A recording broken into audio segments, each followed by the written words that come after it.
Last 8 years I was observing this country, and my attitude today, I have to have a positive attitude to the people I play for, and it got really, quite a lot of this work got destroyed in the last 8 years. I cannot agree with many things which happened in the political life of this country, and I thought of giving it a few years just to wait and see what will happen in the future. So in other words, basically saying you don't want to play in America because you can't have a kind of honest relationship with them as an audience? Or with the I really audiences? wouldn't like to talk about it because I don't want to spread negative thoughts here in this interview. Well, it is our duty. When I turned 50 and I was complaining about this and that, and my daughter said, so what did you do to change the world? And I realized I haven't done enough. So I went on stage and I was talking to the audience and I was trying to make them aware of what is happening. Where was it? In America? It was in America. And it's a long story. It's not for this interview. It's not for... No, but briefly perhaps, the idea is that you spoke to them to make them aware of... I try to make them aware that weapons is not a way of solving problems. That weapons mean the end of a politician. That wars are created by cowards, not by brave people.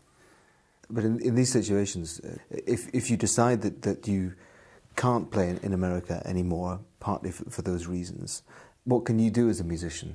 I mean, how can you answer your daughter's question? What did you do to change the world?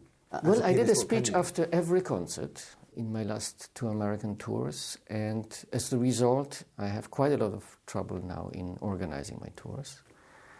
And so I dropped out of 2 tours now. I had to cancel them all together. And I'll just wait until the situation changes, and then we'll come back. Maybe with a new government, people will realize that arming criminals is not a way of leading the world. Aside, in a way, from that specific political question, what is your function in society as a musician? What are you doing as a pianist? I don't know what is my function, but I have certainly a possibility to address 2,000-3,000 people, not only with my music, but also with my thoughts.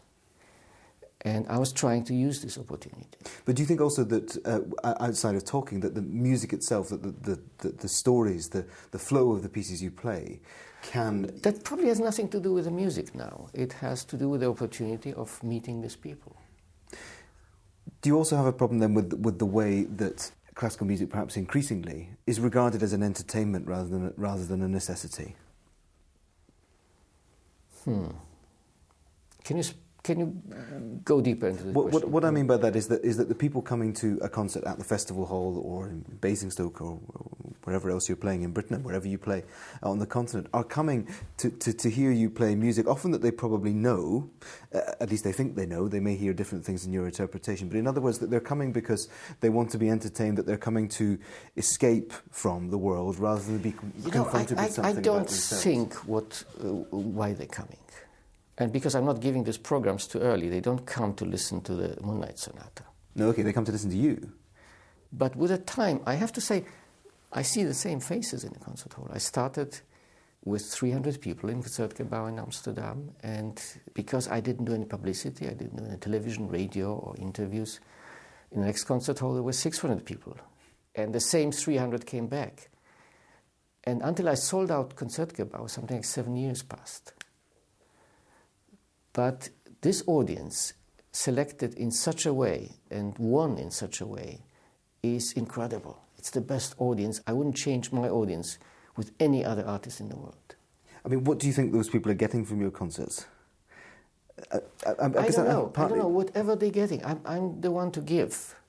And they can decide what they want to take. It's not for me to decide what they're getting. Okay. You had such close relationships with some of the greats of the earlier 20th century or the latter half of the 20th century, Rubinstein, Arau, Richter, Gilels.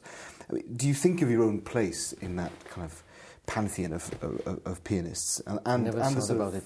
It's so difficult to place oneself because you're playing from inside and you know how many mistakes you do every second. So it's extremely difficult. And I have to tell you honestly, I don't have the inner necessity of placing myself anywhere. I'm trying to survive the next concert. This is more important.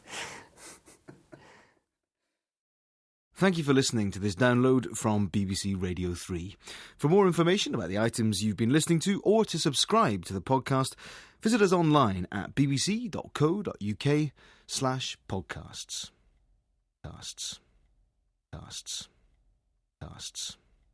Casts.